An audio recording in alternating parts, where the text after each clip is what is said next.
ನಮಸ್ಕಾರ ವೀಕ್ಷಕರೇ, ನಾನು ನಿಮ್ಮ ರಾಘವೇಂದ್ರ ಪೂಜಾರಿ, ಉದಯ ಸ್ಯಾಟಲೈಟ್ ನ್ಯೂಸ್ ಇಂದ. ಕರ್ನಾಟಕದಲ್ಲಿ ಕೊರೋನಾ ಸೋಂಕು ದಿನದಿಂದ ದಿನಕ್ಕೆ ಹೆಚ್ಚಾಗ್ತಾ ಇರೋ ವಿಚಾರ ತಮಗೆಲ್ಲ ತಿಳಿದೇ ಇದೆ.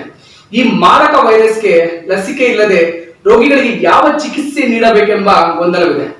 ಈ ಸೋಂಕಿಗೆ ಲಸಿಕೆ ಕಂಡುಹಿಡಿಯಲು ಪ್ರಪಂಚಾದ್ಯಂತ ಹಲವಾರು ವಿಜ್ಞಾನಿಗಳು ಸಂಶೋಧನೆಯಲ್ಲಿ ನಿರತರಾಗಿದ್ದಾರೆ. ಈ ಸಂದರ್ಭದಲ್ಲಿ ಪ್ಲಾಸ್ಮಾ ಥೆರಪಿ ಎನ್ನುವ ಚಿಕಿತ್ಸೆ ಕೊರೋನಾ ವಿರುದ್ಧ ಹೋರಾಡುತ್ತಿರುವ ರೋಗಿಗಳಿಗೆ ಸಂಜೀವಿನಿಯಾಗಿದೆ. ಪ್ಲಾಸ್ಮಾ ಥೆರಪಿಯಿಂದ ಹಲವಾರು ಕೊರೋನಾ ರೋಗಿಗಳು ಯಶಸ್ವಿಯಾಗಿ ಗುಣಮುಖರಾಗಿರುವುದನ್ನ ನಾವು ಕಾಣಬಹುದು.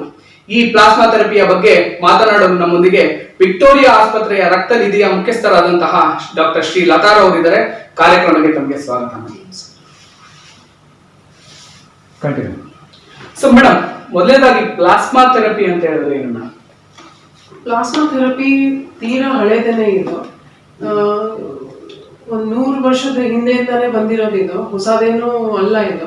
ಸೊ ಇದು ನಮ್ಮ ರಕ್ತದ ಅಂದ್ರೆ ಕೋವಿಡ್ ಪೇಷಂಟ್ ಆಗಿರೋನು 28 ದಿನ ಆದ ನಂತರ ಒಂದು ರಕ್ತ ಕೊಟ್ಟಿದಾಗ ರಕ್ತದಿಂದ ನೀರಿನ ಅಂಶ ತಗೊಂಡಿದ್ದಕ್ಕೆ ಆ ನೀರಿನ ಅಂಶಕ್ಕೆ ನಾವು ಪ್ಲಾಸ್ಮಾ ಥೆರಪಿ ಅಂತ ಹೇಳ್ತೀವಿ. ಇಲ್ಲಿಯವರೆಗೆ ಪ್ಲಾಸ್ಮಾ ಥೆರಪಿಯಿಂದ ಎಷ್ಟು % ಜನ ಗುಣಮುಖರಾಗಿದ್ದಾರೆ ಮೇಡಮ್? ಒಂದು 100ರಲ್ಲಿ 80% ಅಷ್ಟು ಜನಗಳು ಗುಣಮುಖವಾಗಿದ್ದಾರೆ. ತುಂಬಾ ಸಂತೋಷ ಆಗುತ್ತೆ ಅದರಿಂದ ನಾವು ಕೇಳಿದಾಗ. ಮೇಡಮ್ ಅವರೆಲ್ಲ ಹೇಳ್ತಾರೆ, ಮೇಡಮ್ ಈ ತರ ಎಲ್ಲ ಟ್ಯಾಬ್ಲೆಟ್ಸ್ ಎಲ್ಲ ಕೊಡ್ತಾ ಇದ್ವಿ ನಾವು, ಅದನ್ನೆಲ್ಲ ಕಡಿಮೆ ಆಗ್ತಾ ಬಂದಿದೆ, ಆಕ್ಸಿಜನ್ ಅವ್ರಿಗೆ ಬೇಡಿಕೆ ಇತ್ತು ಅದನ್ನು ಕೂಡ ಕಡಿಮೆ ಆಗ್ತಾ ಬಂದಿದೆ ಅಂತ ಹೇಳ್ತಾನೆ. ಅದನ್ನ ಕೇಳಿದಾಗ ನಮ್ಗೆ ತುಂಬಾನೇ ಸಂತೋಷ.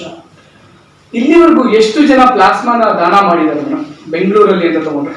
ಬೆಂಗಳೂರಲ್ಲಂತೂ ಹೇಳಲಿಕ್ಕೆ ನಾನು ಸಾಧ್ಯ ಆಗೋದಿಲ್ಲ. ನಮ್ಮ ಸೆಂಟರ್ ವಿಕ್ಟೋರಿಯಾ ಹಾಸ್ಪಿಟಲ್ ರಕ್ತನಿಧಿ ವಿಭಾಗದಲ್ಲಿ ಬಂದು 55 ಮಂದಿ ಕೊಟ್ಟಿದ್ದಾರೆ. 55 ಅಂತ ಹೇಳಿದ್ರೆ 55ರಿಂದ 2 ಭಾಗ ಮಾಡ್ಬೇಕು ನಾವು. ಅಂದ್ರೆ 2 ಭಾಗದಲ್ಲಿ 200 ml ನಾವು ಒಬ್ಬರಿಂದ ಪಡ್ಕೊಳ್ತೀವಿ. ಸೊ ಅದರಿಂದ 55 ಜನ ಅಂದ್ರೆ 100ಕ್ಕಿಂತ ಜಾಸ್ತಿ ನಾವು ಕಲೆಕ್ಷನ್ ಮಾಡಿದ್ದೀವಿ. ಕೋವಿಡ್ ಇಂದ ಗುಣಮುಖರಾದ ವ್ಯಕ್ತಿಗಳು ಯಾರ್ಯಾರು ಪ್ಲಾಸ್ಮಾನ ಡೊನೇಟ್ ಮಾಡ್ಬೋದು? ಕೋವಿಡ್ ಇಂದ ಗುಣಮುಖ ಆಗಿರೋ ಜನಗಳು ಅಂದ್ರೆ ಸಾಮಾನ್ಯವಾಗಿ ರಕ್ತದಾನ ಯಾವ ತರ ಮಾಡ್ತಾರೆ ಅಂದ್ರೆ ನಾವು ತಗೊಂಡು ಏಜ್ ಕನ್ಸಿಡರ್ ಮಾಡಿದ್ರೆ 18 years to 60 years ವರೆಗೂ ಒಬ್ರು ದಾನ ಮಾಡ್ಬೋದು. ಇದು ಗಂಡಸರಾಗ್ಲಿ ಹೆಂಗಸರಾಗ್ಲಿ ಇಬ್ರಿಗೂ ಕೂಡ ಕೌಂಟ್.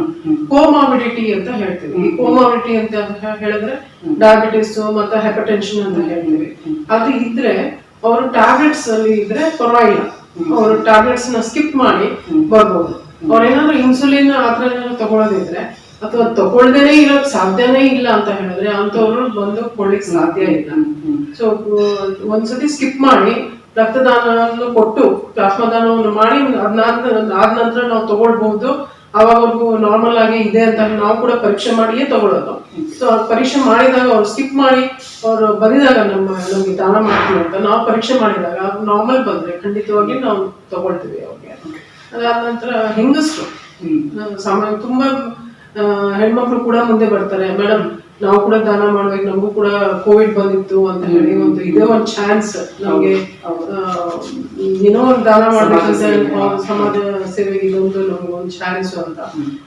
ಅವರಲ್ಲಿ ಅಂದ್ರೆ ಹೆಣ್ಮಕ್ಳಿಗೆ ಈ ಮಕ್ಳು ಆಗ್ಬಿಟ್ಟಿದ್ರೆ ಅವ್ರು ಖಂಡಿತ ಕೊಡೋಂಗಿಲ್ಲ. ಹೆಚ್ಚೆಲ್ಲ ಆಂಟಿಬಾಡೀಸ್ ಅಂತ ಒಂದಿರುತ್ತೆ, ಅದು ಮತ್ತೆ ಬರುತ್ತೆ. ಸೊ ಅದರಿಂದ ಅವ್ರು ಕೊಡೋಂಗಿಲ್ಲ.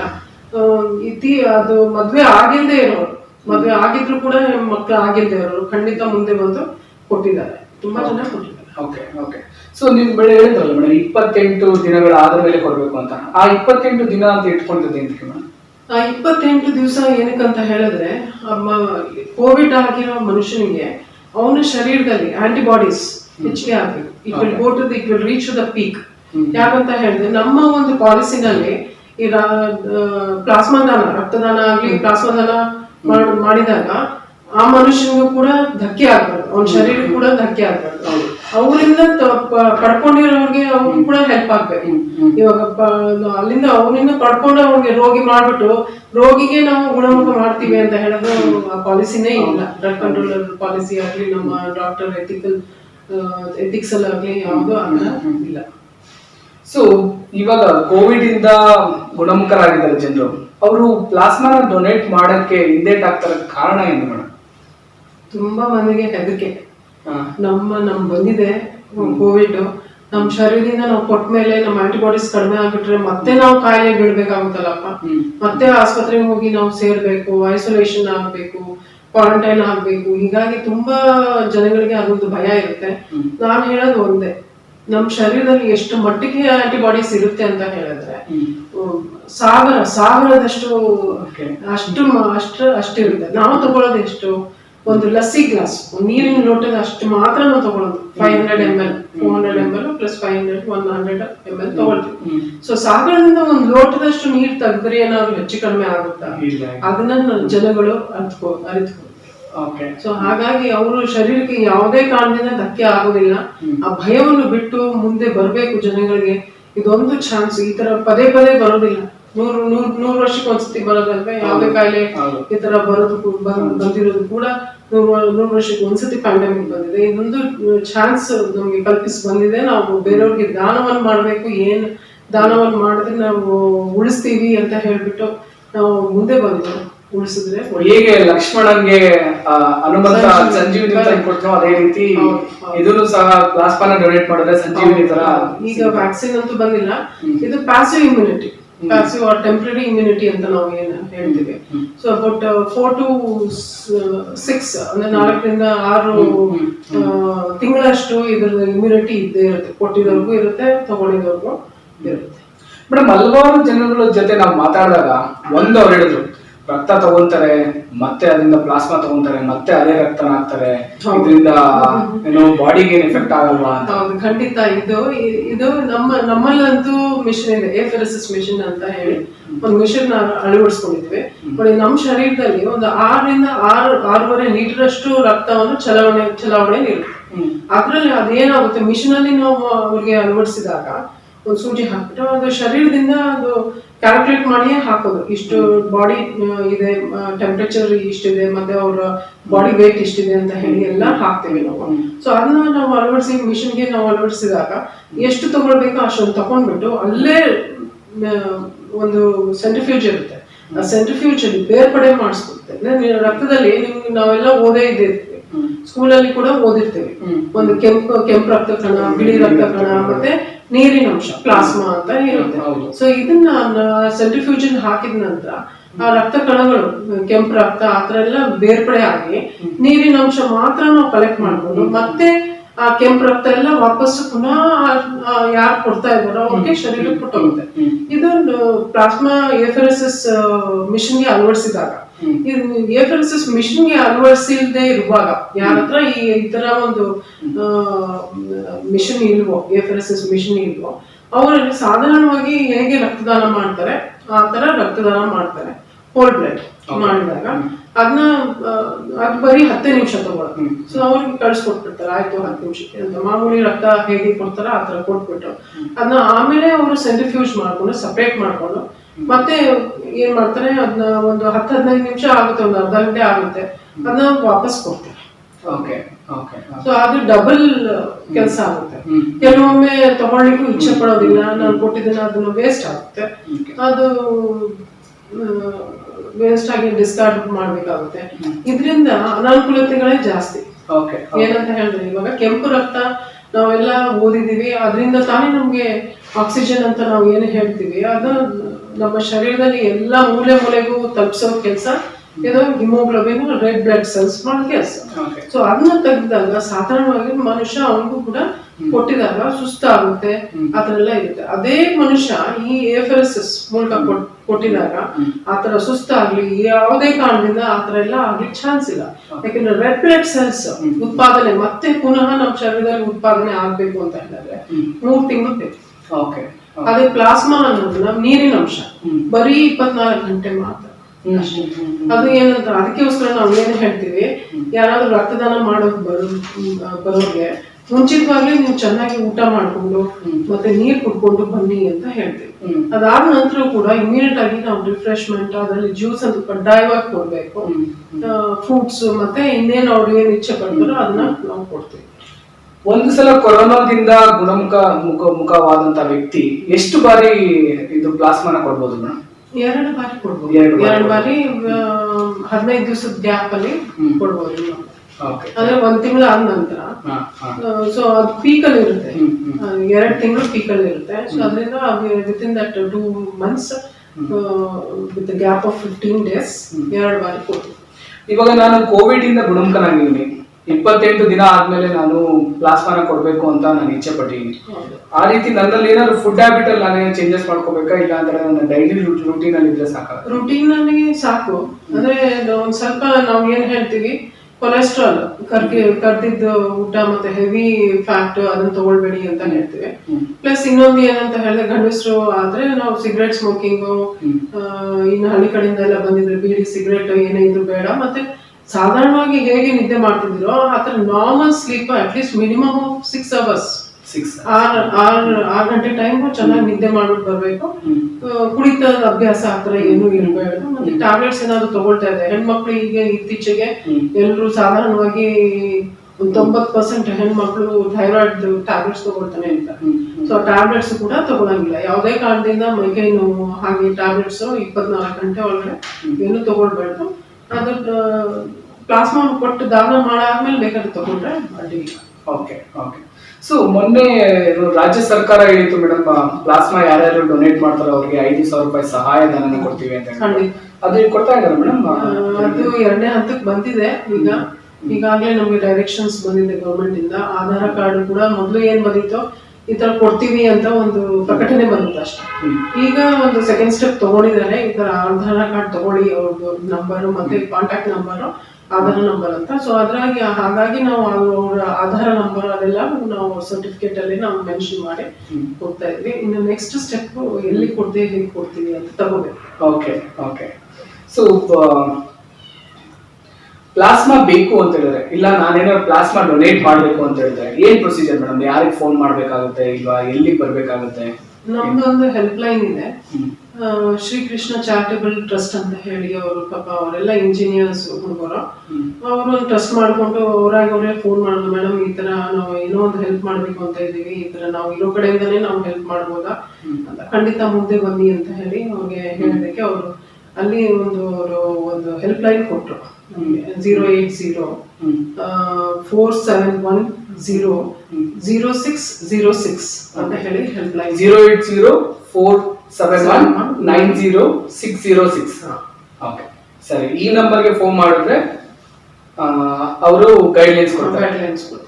ಸ್ಕ್ರೂಟನೈಸ್ ಮಾಡ್ಕೊಂಡು ಎಲ್ಲಿಂದ ಬರಬೇಕು, ಹೇಗೆ ಯಾವ ತರ ಪ್ರಿಪೇರ್ ಆಗಿ ಬರಬೇಕು ಅಂತ ಹೇಳಿ ಅವ್ರು ಸ್ಕ್ರೂಟನೈಸ್ ಮಾಡಿ ನಮ್ಗೆ ಡೈರೆಕ್ಷನ್ಸ್ ಮಾಡಿ ಕಳಿಸ್ತಾರೆ. ಮೇಡಮ್, ನಿಮ್ಮ ಕಡೆಯಿಂದ ಏನಾದ್ರು ಪ್ಲಾಸ್ಮಾ ಇದರಿಂದ ಕೋವಿಡ್ ಇಂದ ಗುಣಮುಖರಾಗಿ ಅವರಿಗೆ ಏನಾದ್ರು ಫೋನ್ ಮಾಡಿ ಅವ್ರಿಗೆ ಏನೋ ಎನ್ಕರೇಜ್ ಮಾಡಿ ಬನ್ನಿ ಪ್ಲಾಸ್ಮಾ ಕೊಡಿ ಅಂತ ಏನಾದ್ರು ಆ ರೀತಿಯ ಅವೇರ್ನೆಸ್ ನಡೀತಾ ಇದೆಯಾ ಮೇಡಮ್?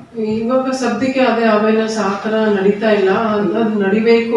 ನಾನು ಹೇಳೋದು ಏನಂತ ಹೇಳಿದ್ರೆ, ಅವ್ರು ನಮ್ಮಲ್ಲಿ ಒಂದು ಕೋವಿಡ್ ಬಂದವರು ಒಂದು 7 ದಿವಸ ಆದ್ರೂ ನಮ್ಮಲ್ಲಿ ಇದ್ದೇ ಇರ್ತಾರೆ. ಆ 7 ದಿವಸದಲ್ಲಿ ನಾವು ಏನ್ ಮಾಡ್ಬೇಕಂತ ಹೇಳಿದ್ರೆ, ಅವ್ರಿಗೆ ಇದ್ರ ಬಗ್ಗೆ ನಾವು ಮಾಹಿತಿನ ಹಾಕ್ತಾ ಇರ್ಬೇಕು. ಅವ್ರಿಗೆ ಯಾರು ತಲುಪಿಸ್ಬೇಕು, ಯಾರು ಹೋಗೋದಕ್ಕೂ ಭಯ ಪಡ್ತಾರೆ, ಆಗ್ತಾ ಇಲ್ಲ. ಸೊ ಅದಕ್ಕೆ ಎಲ್ಲೆಲ್ಲಿ ಇದಾರ ವಾರ್ಡ್ಸ್ ಗಳಲ್ಲಿ ಒಂದು ಟಿವಿ ಆಗ್ಲಿ ಆತರ ಏನಾದ್ರು ಅಳವಡಿಸ್ಕೊಂಡು ಅಲ್ಲಿ ಈ ತರ ಒಂದು ಇದನ್ನ ಹೆಲ್ತ್ ಎಜುಕೇಶನ್ ಅಥವಾ ಪ್ಲಾಸ್ಮಾದೇ ಆಗ್ಲಿ ಅವೇರ್ನೆಸ್ ಅಲ್ಲಿ ಹಾಕ್ತಾ ಇದ್ರೆ ಅವ್ರ ಮೈಂಡ್ ಬರುತ್ತೆ, ಹೌದು ಕರೆಕ್ಟ್ ಈ ತರ ಪ್ರಿಪೇರ್ ಆಗಿ ನಾವು ಕೂಡ ಕೊಡಬಹುದು, ನಾವು ಗುಣಮುಖವಾಗ್ತೀವಿ, ನಮ್ಮಿಂದ ಸಹಾಯ ಆಗುತ್ತೆ ಅಂತ ಒಂದು ಅವ್ರಿಗೆ ಛಲನೂ ಬರುತ್ತೆ, ಒಂದು ಚಾಲೆಂಜಿಂಗ್ ಆಗಿ ತಗೊಳ್ತಾರೆ. ಮೇಡಮ್, ನಿಮ್ಮಲ್ಲಿ ಈಗ ಒಂದು ಮಷೀನ್ ಅಂತ ಹೇಳಿದ್ರಲ್ಲ ಮೇಡಮ್, ಆ ಮಷೀನ್ ಒಂದೇನೇ ಇರೋದು ಮೇಡಮ್? ಒಂದೇ ಇರೋದು ಸದ್ಯಕ್ಕೆ, ಒಂದೇ ಇರೋದು. ಅದು ಅಂದ್ರೆ ಬೇಡಿಕೆ ಅಂತೂ ಜಾಸ್ತಿ ಇದೆ, ಇನ್ನೊಂದು 3-4 ಹಾಕ್ಬೇಕು, ಅಷ್ಟು ಬೇಡಿಕೆ ಇದೆ. ನಮ್ಮಲ್ಲಿ ಜಾಗನೂ ಇಲ್ಲ, ಬೇಡಿಕೆ ಅದು ಮಿಷನ್ಗಳು ಬೇಕು. ದಿನಕ್ಕೆ ಎಷ್ಟು ಜನ ಮಷೀನ್ ಅಲ್ಲಿ ಪ್ರೋಸೆಸ್ ಮಾಡಬಹುದು ಅಂತ ಹೇಳ್ತಾರೆ? ಕಡೆ ಪಕ್ಷ ಲಾಸ್ಟ್ ಅಂತ ಹೇಳಿದ್ರೆ ಈಗ ಮೊನ್ನೆ ಅಷ್ಟೇ 6 ಜನ ಒಂದ್ ದಿವಸದಲ್ಲಿ 6 ಜನ ಬಂದು ಕೊಟ್ಟು ಹೋದ್ರು. ಬೆಳಿಗ್ಗೆ ಶುರು ಮಾಡಿದ್ದು 9 ಗಂಟೆಗೆ, ಸಂಜೆ 6 ಗಂಟೆ 7 ಗಂಟೆ ಆಯ್ತು ಕೊಡೋದಕ್ಕೆ. ಹೀಗಾಯ್ತು. ಆ ತರನೇ ಮಿಷನ್ಗಳು ಸಾಕಷ್ಟು ಕೊಟ್ರೆ ನಮ್ಗೆ ಖಂಡಿತವಾಗ್ಲೂ ನಾವು ಹೆಚ್ಚಿಸ್ಕೊಂಡು ನಮ್ಮ ಪೇಷಂಟ್ಗಾಗ್ಲಿ ನಾವು ಕೊಡ್ತಾ ಇದೀವಿ. ನಾವು ತುಂಬಾ ಅಂದ್ರೆ ಗುಲ್ಬರ್ಗ ಕೊಟ್ಟಿಲ್ಲ, ಹುಬ್ಳಿ ಧಾರವಾಡ ಅಲ್ಲಿವರೆಗೂ ಕೊಟ್ಟಿದ್ದೀವಿ. ಅಂದ್ರೆ 8 hours journey, 6 hours 8 hours journey ಹಾಗೆ ನಾವು ಪ್ಲಾನ್ ಮಾಡಿ ಅದನ್ನ ಲಿಕ್ವಿಫೈ ಮಾಡ್ದೇನೆ, ಪ್ಲಾಸ್ಮಾನ ಲಿಕ್ವಿಫೈ ಮಾಡ್ದೇನೆ ಹಾಗೇನೆ ಸಾಲಿಡ್ ಆಗಿ ಕೊಟ್ಟು ಅದು ಕ್ರಮೇಣ ಹೋಗ್ತಾ ಹೋಗ್ತಾ ಟ್ರಾವೆಲಿಂಗ್ ಅಲ್ಲಿ ಕರಿತಾ ಹೋಗುತ್ತೆ. ಸೊ ಹಾಗಾಗಿ ಹಾಗೆ ಮಾಡ್ದೇನೆ ನಾವು ಹಾಗೆ ಕೊಟ್ಟು ಕಳ್ಸಿದ್ವಿ. ಸೊ ಹಾಗೆ ಮಾಡಿದಾಗ ಅದು ತಲುಪಿದೆ ಮತ್ತೆ ರಿಸಲ್ಟ್ಸ್ ಕೂಡ ನಮ್ಗೆ ತುಂಬಾ ಚೆನ್ನಾಗಿ ಬಂದಿದೆ ಅಲ್ಲಿಂದ. ಸೊ ಸಾಕಷ್ಟು ಹಾಸನ, ಮೈಸೂರು ಈ ತರ ಎಲ್ಲ ಯಾರ್ಯಾರು ಕೇಳ್ತಾರೋ ಅವ್ರಿಗೆಲ್ಲ ನಾವು ಕೊಡಿದ್ವಿ, ಇಲ್ಲ ಅಂತ ಹೇಳಿಲ್ಲ. ಅದನ್ನ ನಮ್ಮ ಹತ್ರ ಇರ್ಬೇಕು, ಸ್ಟಾಕ್ ಇದ್ರೆ ತಾನೇ ನಾವು ಕೊಡಿದ್ವಿ. ಆ ಡಿಮ್ಯಾಂಡ್ ಅಂಡ್ ಸಪ್ಲೈ ಅಂತ ಹೇಳೋದಲ್ಲ, ಎಷ್ಟು ಡಿಮ್ಯಾಂಡ್ ಬರ್ತಾ ಇದೆ ಮೇಡಮ್, ಎಷ್ಟು ಸಪ್ಲೈ ಮಾಡಕ್ ಆಗ್ತಾ ಇದೆ ನಿಮಗೆ? 100 ಡಿಮ್ಯಾಂಡ್ಸ್ ಬಂದ್ರೆ ಅದರಲ್ಲಿ ನಾವು ಬರೀ 25 ಮಾತ್ರ ನಾವು ಡಿಮ್ಯಾಂಡ್ ಪೂರೈಸಕ್ಕೆ ಆಗ್ತಾ ಇದ್ದೀವಿ. 75 ಮಂದಿಗೆ ನಾವು ಕೊಡಕ್ ಆಗ್ತಾ ಇಲ್ಲ. ಆದ್ರೂ ಸಹ ಕೊರೋನಾ ಇಂದ ಬಹಳಷ್ಟು ಜನ ಗುಣಮುಖರಾಗಿರಲ್ಲ ಮೇಡಮ್. ಡೈಲಿ ನೋಡಿದ್ರೆ ರಿಪೋರ್ಟ್ ಅಲ್ಲಿ ನೋಡಿದ್ರೆ 4,000 ಜನ ಡಿಸ್ಚಾರ್ಜ್ ಆದ್ರು, 5,000 ಜನ ಡಿಸ್ಚಾರ್ಜ್ ಆದ್ರು ಅಂತ. ಅವರಲ್ಲಿ 10% ಅಲ್ಲ, ಬರೀ 2% ಜನ ಬಂದ್ಬಿಟ್ರು ಸಹ ಇವ್ರಿಗೆಲ್ಲ ಚಿಕಿತ್ಸೆ ಕೊಡ್ಬೋದಲ್ಲ? ಖಂಡಿತ. ಸೊ ಅವ್ರಿಗೆ ಭಯ ಇದೆ, ಎಲ್ಲೋ ಒಂದು ಕಡೆ ಅವ್ರಿಗೆ ಭಯ ಇದೆ. ಸೊ ಆ ಭಯನ ಬಿಟ್ಟು ಅವರು ಅಟ್ಲೀಸ್ಟ್ ನಮ್ಗೆ ಅನುಕೂಲತೆ, ಲೈಕ್ ನಮ್ಗೆ ಮೊಬೈಲ್ ಪ್ಲಾಸ್ಮಾ ವ್ಯಾನ್ ಆದ್ರೂ ನಮ್ಗೆ ಕೊಟ್ರೆ ನಾವು ಮನೆಗೆ ಹೋಗಿ ನಾವು ಕಲೆಕ್ಟ್ ಮಾಡ್ಲಿಕ್ಕೂ ನಾವು ಸಿದ್ಧವಾಗಿದ್ದೇವೆ.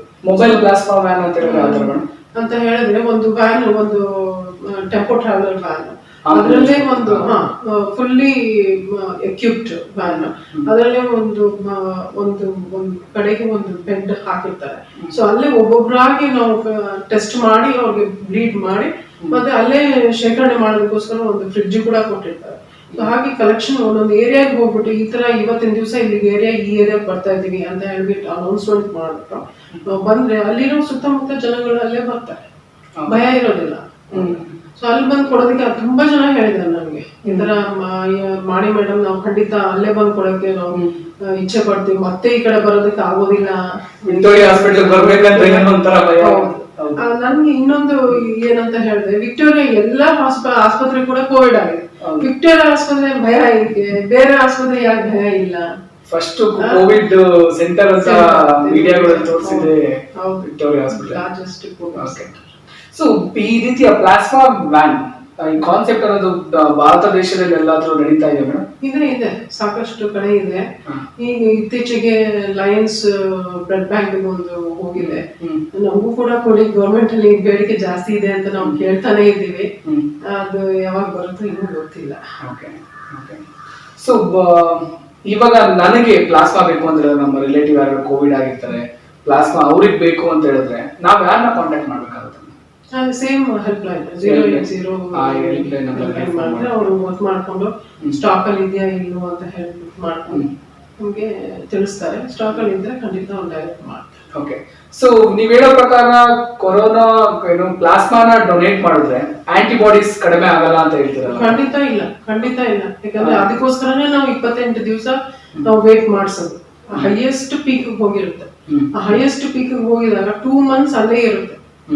ವೇವ್ ನೋಡ್ಬೇಕು ನೀವು, ಆಂಟಿಬಾಡೀಸ್ ವೇವ್ ಹೀಗೆ ಕ್ರಮೇಣ ಹೆಚ್ಚಿಸ್ತಾ ಹೋಗುತ್ತೆ. ಈಗ ಹೋಗ್ಬಿಟ್ಟು 2ನೇ ತಿಂಗಳಿಗೆ ಮತ್ತೆ ಕ್ರಮೇಣ ಕೆಳಗಡೆ ಹೋಗ್ತಾ 28 ದಿವಸದಿಂದ 2 ತಿಂಗಳ ಒಳಗೆ ಅವರು 2 ಬಾರಿ ಪ್ಲಾಸ್ಮಾನ ಕೊಡ್ಬೋದು. 15 days ಗ್ಯಾಪ್ ಇರಬೇಕು. 15 days ಗ್ಯಾಪ್ ಇರುತ್ತೆ. 2 ತಿಂಗಳು ಆದ್ಮೇಲೆ ಕೊಡುವ ಮತ್ತೆ ಕಡಿಮೆ ಆಗ್ತಾ ಹೋಗುತ್ತೆ. ಅವಾಗ ಅವ್ರಿಗೆ ಬೇಕಾಗುತ್ತೆ, ಅವ್ರ ಶರೀರಕ್ಕೆ ಬೇಕಾಗುತ್ತೆ, ಅದನ್ನ ನಾವು ತಗೊಳ್ಳೋದು. ಓಕೆ. ಸೊ ಇದ್ಯಾವ್ದಾದ್ರು ಉದಾಹರಣೆಗೆ ಮೇಡಮ್, ಪ್ಲಾಸ್ಮಾನ ಡೊನೇಟ್ ಮಾಡಿ ಅವರಿಗೆ ಕೊರೋನಾ ಸೋಂಕು ಮತ್ತೆ ಬಂದಿರೋ ಉದಾಹರಣೆ ಏನಾದ್ರು ನಿಮ್ಗಿದೆಯಾ? ಇಲ್ಲ, ಈ ಸದ್ಯದಲ್ಲಿ ನಮ್ಮಲ್ಲಿ ಆತರ ಏನು. ಸೊ ಇಮ್ಯುನಿಟಿ ಅನ್ನೋದು ಸಖತ್ ಜಾಸ್ತಿ ಖಂಡಿತ. ಈ 28 ದಿವಸ ನಾವು ಅವಧಿ ಕೊಡ್ತೀವಲ್ಲ, ಈ 28 ದಿವಸದಲ್ಲಿ ಅವ್ರು ಮಾಡ್ಬೇಕಾಗಿರೋ ಕೆಲಸ ಏನು, ಅವ್ರ ಇಮ್ಯುನಿಟಿ, ಅವ್ರ ಶರೀರದ ಇಮ್ಯುನಿಟಿ ಇನ್ನಷ್ಟು ಹೆಚ್ಚಿಸ್ಕೋಬೇಕು. ಯಾಕಂತ ಹೇಳಿದ್ರೆ ಕೋವಿಡ್ ಆಗಿದಾಗ ಸಾಧಾರಣವಾಗಿ ಬಿ ಕಾಂಪ್ಲೆಕ್ಸ್ ಕೊಡ್ತಾರೆ, ಕ್ಯಾಲ್ಸಿಯಂ ಕೊಡ್ತಾರೆ, ಮತ್ತೆ ಏನೇನು ವೈಟಮಿನ್ ಸಿ ಕೊಡ್ತಾರೆ, ಜಿಂಕ್ ಟ್ಯಾಬ್ಲೆಟ್ಸ್ ಕೊಡ್ತಾರೆ. ಸೊ ಹೀಗೆಲ್ಲ ಇರುತ್ತೆ.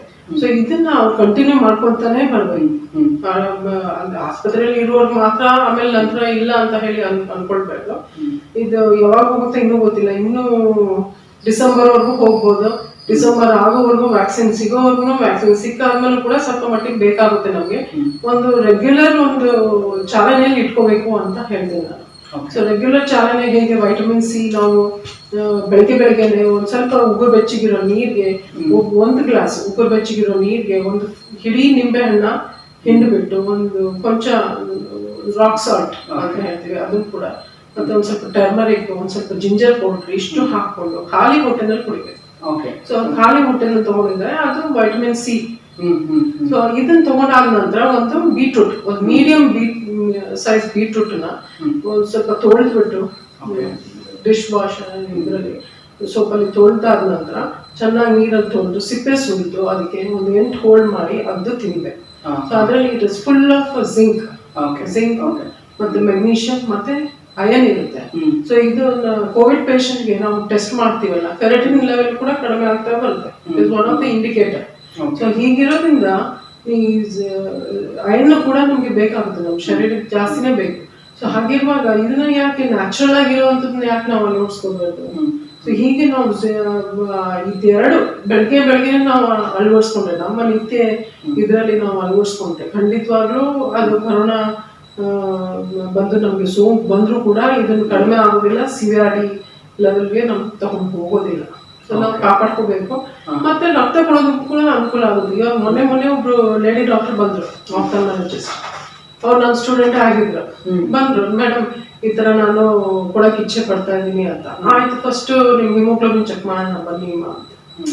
ಅಲ್ಲೇ ಮಾರ್ಕ್ ಹೋಯ್ತು, 11 ಗ್ರಾಮ್ ಬಂದಿತ್ತು. So 12.5 gram. ಇದ್ರಲ್ಲಿ ಗಂಡಸರು ಹೆಂಗಸರು ಅಂತ ಭೇದ ಭಾವ ಇಲ್ಲ. ಸೊ ಎಲ್ಲರಿಗೂ ಕೂಡ 12.5 ಗ್ರಾಮ್ ಇರಬೇಕು. ಸರಿ ಹೇಳಿ ಕಳಿಸ್ದೆ, ಈ ತರ ಎಲ್ಲ ತಿನ್ಬೇಕಮ್ಮ ನೀವು ಅಂತ. ಆಯ್ತು ಮೇಡಮ್, ಖಂಡಿತ ನಾನು ತಗೊಂಡು ಇನ್ನು 1.5 ತಿಂಗಳು ಟೈಮ್ ಇದೆಯಲ್ಲ, ಖಂಡಿತ ನಾನು ಬರ್ತೀನಿ ಅಂತ ಹೇಳಿದ್ದಾರೆ. 14 ದಿನದಲ್ಲಿ ನೀವು ಇದನ್ನ ಸತತವಾಗಿ ತಿಂದ್ರೆ, ದಿನಾಗ್ಲೂ ಕೂಡ ತಿಂದ್ರೆ 14 ದಿನಗಳಲ್ಲಿ ನೀವು ರಕ್ತ ಕೊಟ್ಟು ಅದನ್ನ ಎಕ್ಸ್ಪೀರಿಯನ್ಸ್ ತಗೋಬಹುದು. ಆ ತರ ನೋಡಿದ್ದೀನಿ, ನಮ್ಮ ಸ್ಟೂಡೆಂಟ್ಸ್ ಮಾಡಿದ್ದಾರೆ, ನಾನು ಹೇಳೋದಕ್ಕೆ. ಹೌದು. ಸೊ ವಿಕ್ಟೋರಿಯಾ ಹಾಸ್ಪಿಟಲ್ ಬಿಟ್ಟು ಬೇರೆ ಎಲ್ಲಿ ಕಡೆ ಪ್ಲಾಸ್ಮಾನ ತಗೊಂತಾ ಇದ್ದಾರೆ ಮೇಡಮ್? HCG ಮೊದಲು, ಅದಾದ ನಂತರ ಮಣಿಪಾಲ್ ಹಾಸ್ಪಿಟಲ್, ಆಸ್ಟರ್ ಹಾಸ್ಪಿಟಲ್, ಮತ್ತೆ ರಾಮಯ್ಯ ಮೆಡಿಕಲ್ ಕಾಲೇಜ್ ಎಲ್ಲೂ ಕೂಡ ಸ್ಟಾರ್ಟ್ ಮಾಡ್ಕೊಂಡಿದ್ದಾರೆ. ಈಗ ನಾನು ಏನಂತ ಹೇಳಿದ್ರೆ, ಎಲ್ಲಾ ಬ್ಲಡ್ ಬ್ಯಾಂಕ್ಸ್ ಕೂಡ ಈ ತರ ಒಂದು ಎಲ್ಲರೂ ಕೂಡ ಈ ಪ್ಲಾಸ್ಮಾವನ್ನ ತಗೊಂಡ್ರೆ ಖಂಡಿತವಾಗ್ಲೂ ಎಲ್ಲರಿಗೂ ಒಳ್ಳೇದಾಗುತ್ತೆ. ತುಂಬಾ ಜನ ಮುಂದೆ ಬರಬೇಕು, ಜನಗಳಿಗೆ ಅನುಕೂಲ ಮಾಡಬೇಕು ಅಷ್ಟೇ, ವಿನಃ ಇನ್ನೇನು ಇಟ್ಕೋಬೇಕು. According to NAAC guidelines fees fix ಮಾಡಿದ್ದಾರೆ. ಅವರು 11,000 ಅಂತ ಹೇಳಿ ಫಿಕ್ಸ್ ಮಾಡಿದ್ದಾರೆ. ಕಿಟ್ಗೆನೆ 7,000, 8,500 ಆ ಥರ ಆಗುತ್ತೆ. ಒಂದು ಕಿಟ್ ಒಬ್ರಿಗೆ ಆಗೋದು. So plasma therapy kit. So ಅದನ್ನ ಅಷ್ಟು ಆಗುತ್ತೆ. ಅದು ಅದನ್ನ ಪ್ರೈವೇಟ್ ಅವ್ರಿಗೆಲ್ಲ ಅಷ್ಟೇ ಫೀಸ್. BPL ಕಾರ್ಡ್ ಹೋಲ್ಡರ್ಸ್ಗೆ 0 ಅಂತ ಹೇಳಿ ಮಾಡಿದ್ದಾರೆ. ಮತ್ತೆ APL ಕಾರ್ಡ್ ಹೋಲ್ಡರ್ಸ್ಗೆ 50% ಅಂತ ಹೇಳಿ ಮಾಡಿದ್ದಾರೆ. ಸೊ ವಿಕ್ಟೋರಿಯಾದಲ್ಲಿ ಕಲೆಕ್ಟ್ ಆಗುವ ಪ್ಲಾಸ್ಮಾನ ಸಹ ನೀವು 11,000 ಅಮೌಂಟ್ಗೆ ಕೊಡಬೇಕು ಅಂತ ಡಿಸೈಡ್ ಆಗಿದೆ ಅಷ್ಟಿದಕ್ಕೆ. ಸೊ ಅವರು ಪೇಷಂಟ್ಗೆ ಎಷ್ಟಕ್ಕೆ ಅಂತ ಕೊಡ್ತಾ ಇದ್ದಾರೆ ಅನ್ನೋದು ಏನಾದ್ರು ಮಾಹಿತಿ ಇದೆಯಾ ಮೇಡಮ್? ಪ್ಲಾಸ್ಮಾ ಅದು ಅಂದ್ರೆ ಕೇಳಿ ಬಂದಿದೆ ಅಷ್ಟೇ. ಅಂದ್ರೆ 25,000 ಹೋಗಿದೆ ಅಂತ ಕೇಳಿ ಬಂದಿದೆ. ಆತರ ಮಾಡ್ದೇನೆ, ಯಾಕಂದ್ರೆ ಇದೊಂದು ಪ್ಯಾಂಡಮಿಕ್ ಸೀಸನ್ ಆಗಿರೋದ್ರಿಂದ ಇಲ್ಲಿ ನಾವು ಹಾಗಿದ್ರೆ ಮಾಡಬಹುದಾಗಿತ್ತು. ಯೋಚನೆ ಮಾಡ್ದೇನೆ ಸೇವಾದಾಯಕವಂತ ಒಂದು ಯೋಚನೆ ಇಟ್ಕೊಂಡು, ಸರ್ವಿಸ್ ಮೈಂಡ್ ಇಟ್ಕೊಂಡು, ಚಾರಿಟಿ ಅಂತ ಹೇಳ್ಕೊಂಡು ಇಟ್ಕೊಂಡು ಮಾಡಿದ್ರೆ ಖಂಡಿತ ಎಲ್ಲರಿಗೂ ಒಳ್ಳೇದಾಗುತ್ತೆ. ಓಕೆ, ಕೊನೆಯದಾಗಿ ವೀಕ್ಷಕರಿಗೆ ಏನಂತ ಹೇಳಕ್ ಇಷ್ಟಪಡ್ತಾರೆ ಮೇಡಮ್? ಪ್ಲಾಸ್ಮಾನ ಡೊನೇಟ್ ಮಾಡಬೇಕು ಅಂತ ಹೇಳಿದ್ರೆ ಅವ್ರು ಯಾವ ರೀತಿ ಮುಂಜಾಗ್ರತೆ ತಗೋಬೇಕು, ಮತ್ತೆ ಡೊನೇಟ್ ಮಾಡಕ್ ಬನ್ನಿ ಅಂತ ಹೇಳೋದಕ್ಕೆ ಒಂದು ಮೆಸೇಜ್ ಕೊಡಿ ಮೇಡಮ್. ಅವ್ರಿಗೇನೆ ಸ್ವತಃ ಬರಬೇಕು. ಹೌದು, ಇದೊಂದು ಚಾನ್ಸ್ ನಮಗೆ, ಇದೊಂದು ಸೆಂಚುರಿಯನ್ ಚಾನ್ಸ್, ಮಿಲಿನಿಯಂ ಚಾನ್ಸ್ ಬಂದಿದೆ. ನಾವು ಕೂಡ ಹೀರೋ ಆಗ್ತೀವಿ. ಇದರಿಂದ ನಾವು ಪಾರಾಗಿ ಬಂದಿದ್ದೀವಿ. ನಮ್ಮ ಅಗತ್ಯ ಇದೆ, ಜನಗಳಿಗೆ ಅಗತ್ಯ ಇದೆ. ಖಂಡಿತ ಇದರಿಂದ ಒಳ್ಳೇದಾಗುತ್ತೆ, ಗುಣಮುಖವಾಗುತ್ತೆ. ನಾನು ನನ್ನ ಕಡೆಯಿಂದ ಈ ಒಂದು 4 ಕೋವಿಡ್ ಪೇಷಂಟ್ಗಳಿಗೆ ಅನುಕೂಲ ಆಗುತ್ತೆ. 2 ಬಾರಿ ಬಂದು ಕೊಟ್ರೆ ನಾನು ಅನುಕೂಲ ಆಗುತ್ತೆ ಅಂತ ಹೇಳಿ ಮುಂದೆ ಬರಬೇಕು. ಮತ್ತೆ ಅವರು ಅವ್ರ ದೇಹ ಆರೋಗ್ಯನೂ ಕಾಪಾಡ್ಕೋಬೇಕು ಅಂತ ಹೇಳಿದ್ರೆ ನಾನು ಹೇಳಿದ್ನಲ್ಲ, ವೈಟಮಿನ್ ಸಿ ಡ್ರಿಂಕ್ಸ್ ಮತ್ತೆ ಬೀಟ್ರೂಟ್ನ ತಿಂದು ನಾನು ನನ್ನ ದೇಹನ ಕಾಪಾಡ್ಕೋಬೇಕು. ಯಾಕಂತ ಹೇಳಿದ್ರೆ my health it is my birth right. ನಾವು ಕಾಪಾಡ್ಕೊಂಡು ನಮ್ಮ ಆರೋಗ್ಯ ನಾವು ಕಾಪಾಡ್ಕೊಳ್ಳೋದು ಇದು ಅದೊಂದು ನಮ್ಮ ಜನ್ಮ ಸಿದ್ಧ ಹಕ್ಕು ಅಂತ ಹೇಳ್ಕೊಂಡ್ರು. ನಮ್ಮ ಆರೋಗ್ಯ ಚೆನ್ನಾಗಿದ್ರೆ ಬೇರೆಯವ್ರ ಆರೋಗ್ಯನ ಕಾಪಾಡ್ಬೋದಲ್ಲ madam. Help yourself and help others. So ಹೀಗಾಗಿ ಮುಂದೆ ಬರ್ಲಿ, ಭಯ ಅಂತೂ ಪಡಲೇಬಾರ್ದು. ಇದರಿಂದ ಭಯ ಪಟ್ರೆ ಹೋಯ್ತು, ಕೆಲಸ ಹೋಯ್ತು. ಸೊ ಮೇಜರ್ ಆಗಿರೋದು ಏನು ಅಂತ ಹೇಳಿದ್ರೆ, ಪ್ಲಾಸ್ಮಾನ ಡೊನೇಟ್ ಮಾಡಿದ್ರೆ ನನ್ಗೆ ಆಂಟಿಬಾಡೀಸ್ ಕಮ್ಮಿ ಆಗುತ್ತೆ ಅಂತ. ನೀವು ಹೇಳೋ ಪ್ರಕಾರ ಅದಂತೂ ಕಡಿಮೆ ಆಗಲ್ಲ, ಇನ್ನೂ ಜಾಸ್ತಿ ಆಗುತ್ತೆ ಅಂತ. ಸೊ ಆ ರಕ್ತವನ್ನ ಮತ್ತೆ ತೆಗೆದು ಮತ್ತೆ ಹಾಕೋದ್ರಿಂದ ಏನಾದ್ರೂ ಒಂದು ಎಫೆಕ್ಟ್ ಆಗುತ್ತಾ ಅನ್ನೋದು. ಸೊ ಅದು ನೀವು ಹೇಳೋ ಪ್ರಕಾರ ಅದ್ರಲ್ಲಿ ಏನು ಎಫೆಕ್ಟ್ ಆಗಲ್ಲ, ಒಂಥರ ಪ್ಯೂರಿಫೈ ಆಗುತ್ತೆ ಅಂತ ಹೇಳ್ತಿದ್ದೀರಾ. ಸೊ ಇದು ಎರಡು ವಿಚಾರಗಳು ಬಹಳಷ್ಟು ಜನರಲ್ಲಿ ಮನಸ್ಸಲ್ಲಿದೆ ಮೇಡಮ್. ಇವನ್ ಯುವ ಸಮುದಾಯದಲ್ಲೂ ಸಹ ಕೊರೋನಾದಿಂದ ಗುಣಮುಕ್ತರಾದ್ರೂ ಸಹ ಅವರು ಪ್ಲಾಸ್ಮಾನ ಕೊಡಕ್ ಹೋಗಲ್ಲ. ಯಾಕಪ್ಪ ಬೇಕು, ಮತ್ತೆ ಏನಾದ್ರೂ ನಮ್ಗೆ ಕೋವಿಡ್ ಆಂಟಿಬಾಡೀಸ್ ಕಡಿಮೆ ಆಗಿ ಮತ್ತೆ ಬಂದ್ಬಿಟ್ರೆ ಮತ್ತೆ 14 ದಿನ ಕ್ವಾರಂಟೈನು, ಹಾಸ್ಪಿಟಲ್ ಕರ್ಕೊಂಡು ಹೋಗ್ತಾರೆ, ಅದಕ್ಕೋಸ್ಕರ ಕೊಡಕ್ ಹೋಗಲ್ಲ. ಈ ರೀತಿ ನೀವು ಒಂದು ಅಶ್ಯೂರೆನ್ಸ್ ಕೊಟ್ಟಿರೋದ್ರಿಂದ ಬಹಳಷ್ಟು ಜನ ಯುವಕರಿರ್ಬಹುದು, ಕೋವಿಡ್ ಇಂದ ಗುಣಮುಕ್ತರಾದವರು ಪ್ಲಾಸ್ಮಾನ ಡೊನೇಟ್ ಮಾಡ್ಬೇಕು ಅಂತ ನಾವು ಹೇಳಕ್ ಇಚ್ಛೆ ಪಡ್ತೀವಿ. ಯಾಕಂತ ಹೇಳಿದ್ರೆ ಪ್ಲಾಸ್ಮಾ ಅನ್ನೋದು ಒಂದು ಸಂಜೀವಿನಿ ಇದ್ದಂಗೆ, ಬಹಳಷ್ಟು ಜನರ ಜೀವನ ಉಳಿಸುತ್ತೆ ಅಂತ ಹೇಳಿದಾಗ ಇಂತಹ ಮಾತ್ ಕಾರ್ಯಕ್ಕೆ ಪ್ರತಿಯೊಬ್ಬರು ಜೋಡಿಸ್ಬೇಕು ಅನ್ನೋದು ನಮ್ಮ ಉದ್ದೇಶ. ಮೇಡಮ್, ಈ ಕಾರ್ಯಕ್ರಮಕ್ಕೆ ಬಂದಿದ್ದಕ್ಕೆ, ತಮ್ಮ ಬ್ಯುಸಿ ಶೆಡ್ಯೂಲ್ ಸಹ ಈ ಕಾರ್ಯಕ್ರಮಕ್ಕೆ ಬಂದಿದ್ದಕ್ಕೆ ಧನ್ಯವಾದಗಳು. ಬಹಳಷ್ಟು ಮಾಹಿತಿಯನ್ನ ನೀವು ಪ್ರೇಕ್ಷಕರಿಗೆ ನೀಡಿದ್ದೀರಾ, ತಮಗೆ ಧನ್ಯವಾದಗಳು.